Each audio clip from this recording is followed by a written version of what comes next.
ഇന്നത്തെ സബ്ജക്റ്റ് തജ്വീദാണ്. എല്ലാവരും ഒരു നോട്ട് തയ്യാറാക്കണം എല്ലാവരുടെ കയ്യിലും. എന്നിട്ട് നോട്ട് എഴുതിയെടുക്കുകയും വേണം. എന്നിട്ട് പഠിക്കണം. തജ്വീദ് നമ്മൾ തുടങ്ങുകയാണ് ഇൻഷാ അല്ലാഹ്. നമ്മൾ തജ്വീദ് എന്നുള്ള വാക്ക്, എന്താണ് തജ്വീദ്?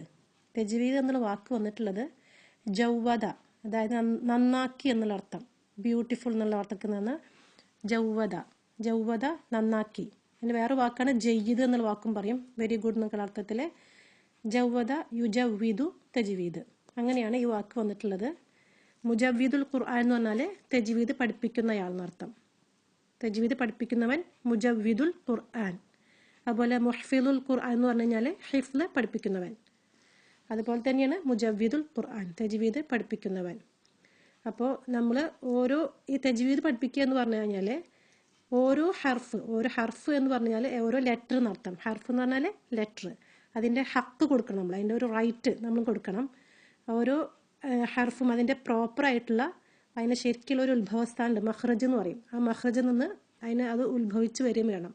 അങ്ങനെ ശരിയായ മഖ്റജിൽ കൂടി നമ്മൾ ഓരോ ലെറ്ററിനെയും ഓരോ ഹർഫിനെയും നമ്മൾ ഉച്ചരിച്ച് കൊണ്ടുവരണം. പിന്നെ വഖഫ് നൽകേണ്ട സ്ഥലത്ത് വഖഫ് ശരിയായ സ്ഥലത്ത് തന്നെ നൽകുകയും വേണം. അങ്ങനെയൊക്കെ ആകുമ്പോഴാണ് ഖുർആൻ പാരായണം നബി സല്ലല്ലാഹു അലൈഹി വസല്ലം പാരായണം ചെയ്ത രീതിയിലേക്ക് ആവാൻ സാധിക്കുന്നത്. സയ്യിനുൽ ഖുർആന ബി അസ്വാതിക്കും എന്ന് പറഞ്ഞിട്ടുണ്ട്. അബൂദാവൂദ് നിസായി റിപ്പോർട്ട് ചെയ്ത ഹദീസാണ്. സയ്യിനുൽ ഖുർആന ബി അസ്വാതിക്കും, നിങ്ങളുടെ ശബ്ദം കൊണ്ട് ഖുർആനിനെ നിങ്ങൾ ഭംഗിയാക്കുക. സയ്യിൻ എന്ന് പറഞ്ഞു കഴിഞ്ഞാൽ ഭംഗിയാക്കുക. ഖുർആനെ ബി അസ്വാതിക്കും, ബി എന്ന് പറഞ്ഞാൽ കൊണ്ട്, അസ്വാത്ത് എന്ന് പറഞ്ഞാൽ ശബ്ദങ്ങൾ കൊണ്ട്, നിങ്ങളുടെ ശബ്ദം കൊണ്ട് നിങ്ങൾ ഖുർആനെ ഭംഗിയാക്കുക എന്നുള്ളതാണ്. സൂറത്തുൽ മുസമ്മിലെ 4-ാമത്തെ ആയത്താണ് വറത്തിലിൽ ഖുർആന തർത്തീല. ഖുർആനെ തർത്തീലാക്കിയിട്ട് ഓതാനായിട്ട് നമ്മൾ ഖുർആൻ പാരായണം ചെയ്യുന്നത് തർത്തീലായിട്ട് കൊണ്ട് നമ്മൾ പാരായണം ചെയ്യേണ്ടതാണ്.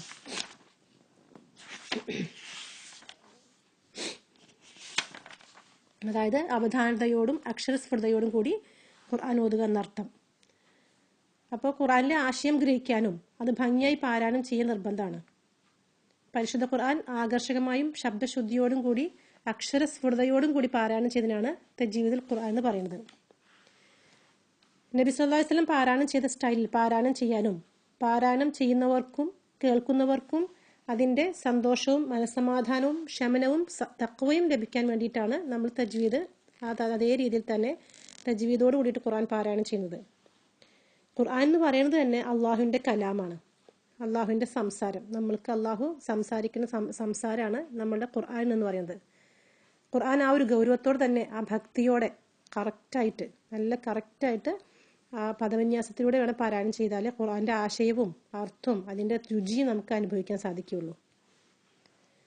ഖുർആൻ അല്ലാഹു തആല ജിബ്രീൽ അലൈഹി ഇസ്ലാമിനെ പഠിപ്പിച്ചു കൊടുത്തു. ആദ്യം അല്ലാഹു തആല ജിബ്രീൽ അലൈഹി ഇസ്ലാമിനെ പഠിപ്പിച്ചു കൊടുത്തു. അദ്ദേഹം അതിനെ നബി സല്ലല്ലാഹു അലൈഹി വസല്ലമയ്ക്ക് പഠിപ്പിച്ചു. നമുക്കറിയാലോ, ഹീറ ഗുഹയിൽ വന്ന സന്ദർഭമൊക്കെ നമുക്കറിയാം. നബിയോട് വായിക്കൂ എന്ന് പറഞ്ഞപ്പോൾ നബി പറഞ്ഞു ഇഖ്റ എന്ന് പറഞ്ഞപ്പോൾ നബിക്ക് എനിക്ക് സാധിക്കില്ല എന്ന് പറഞ്ഞ സമയത്ത് ജിബ്രീൽ അലൈഹി ഇസ്ലാം അദ്ദേഹത്തെ നബി സല്ലല്ലാഹു അലൈഹി വസല്ലമയെ ഒന്ന് കൂട്ടിപ്പിടിച്ചു, ഒന്ന് ശക്തിയായിട്ടൊന്ന് കൂട്ടിപ്പിടിച്ചു.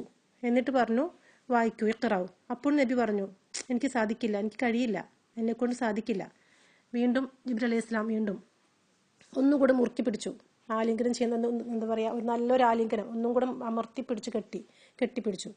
അപ്പോഴും നബി സല്ലല്ലാഹു അലൈഹി വസല്ലം പറഞ്ഞു എനിക്ക് വായിക്കാൻ അറിയില്ല, ഞാൻ പഠിച്ചിട്ടില്ലല്ലോ, എനിക്ക് വിദ്യാഭ്യാസമില്ല, ഞാൻ എഴുത്തും വായനയും പഠിച്ചിട്ടില്ല, എനിക്ക് അറിഞ്ഞൂടാ.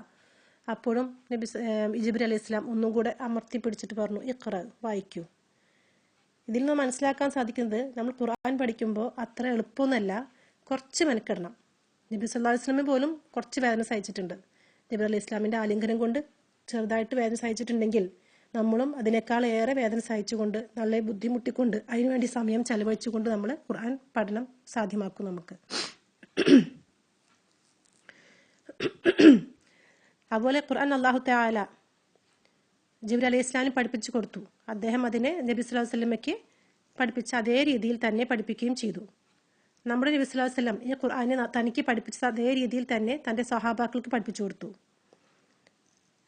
എന്നാൽ കുറച്ച് കഴിഞ്ഞപ്പോൾ ഇസ്ലാമിലേക്ക് കുറേ ആളുകൾ കടന്നു വന്നപ്പോൾ, താബികളുടെ കാലമായപ്പോഴേക്കും ഒരുപാട് നോൺ അറബ്സ്, ഈ അനറബികളെല്ലാവരും ഇസ്ലാമിലേക്ക് കൂട്ടമായി കടന്നു വരികയും സത്യമായ രീതിയിൽ അല്ലെങ്കിൽ ശരിയായതുമായ ഖുർആൻ പാരായണത്തിൽ നിന്ന് അവരവരുടെ ഭാഷയിൽ, നമുക്കിപ്പോൾ മലയാളികൾ ഓതുമ്പോൾ അതിൻ്റെ ഭാഷ വരുമല്ലോ, അതിൻ്റെ ഒരു ഭാഷാ ശൈലി അതിലേക്ക് വരും. അതേപോലെ തന്നെ അനറബികൾ വന്നു കഴിഞ്ഞപ്പോൾ ആ ഒരു ഭാഷ, അവരുടെ ഭാഷയിലൂടെ സ്വാധീനം ഒക്കെ, ശൈലിയൊക്കെ അവർക്ക് ഇതിലേക്ക് ഖുർആനിലെ പാരായണത്തിലേക്ക് കടന്നു വന്നു.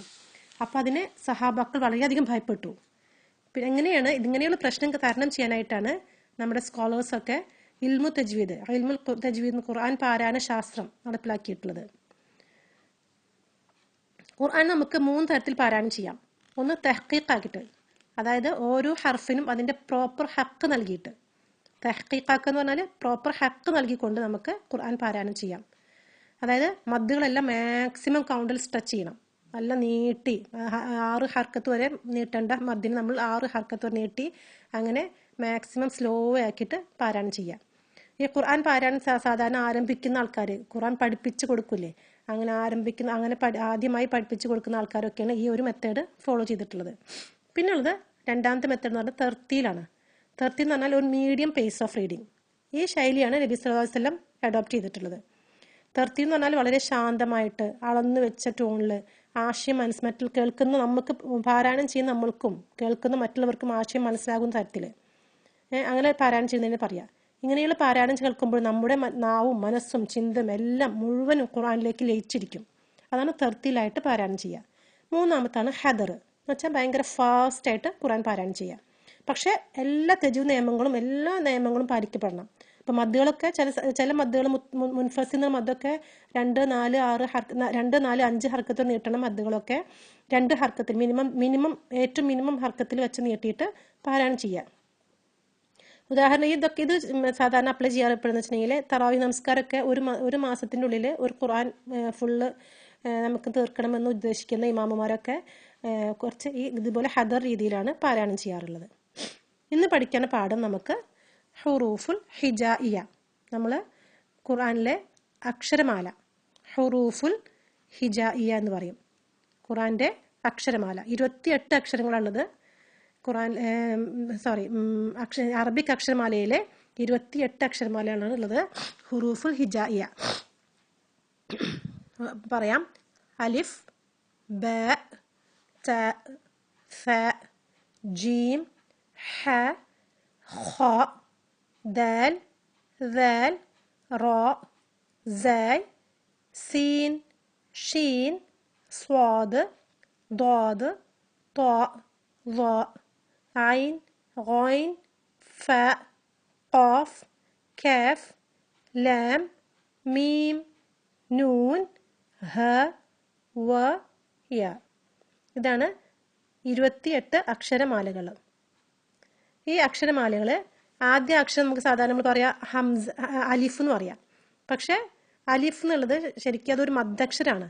അതായത് നമ്മൾ ഫത്ഹ പറയില്ലേ, ആ എന്ന് ഉച്ചരിക്കാൻ വേണ്ടിയിട്ട് അല്ലെങ്കിൽ ബ എന്ന് ഉച്ചരിക്കാൻ വേണ്ടിയിട്ട് അതിനാണ് പറയുക ഫത്ഹ എന്ന്. ആ ഫത്ഹനെ നീട്ടാൻ വേണ്ടി ഉപയോഗിക്കുന്ന മദ്ദക്ഷരമാണ് ശരിക്കും അലിഫ് എന്ന് പറയുന്നത്. അതൊരു അക്ഷരമായിട്ടല്ല കൂട്ടുന്നത്, അതൊരു മദ്ദക്ഷരമാണ്. ശരിക്കും ആ ഇ ഉ എന്നുള്ള ശബ്ദം ലഭിക്കുന്നത് നമുക്ക് ഹംസയിൽ നിന്നാണ്.